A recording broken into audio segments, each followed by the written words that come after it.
अच्छा हाँ, मुझे एक बात बताओ, अभी मैं ऐसी एक रील देख रहा था, ठीक है, तुमको आरजे सर ज्यादा रोस्ट करते हैं, सचिन सर ज्यादा रोस्ट करते हैं? एक पोल हम भी कराते हैं। पहला, अगर तुम्हें सचिन सर ज्यादा रोस्ट करते हैं तो थंब अप टाइप करें, और दूसरा अगर आरजे सर ज्यादा रोस्ट करते हैं, ठीक है, तो थंब डाउन टाइप करें।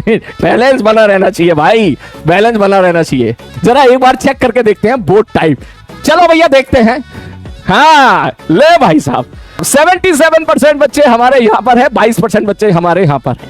अब ये तो नहीं भूलेंगे, है ना, क्या था, धूल चटा दिए तो नहीं बोलूंगा, ये सचिन सर बोल देंगे, ठीक है, ये सचिन सर बोल देंगे भाई।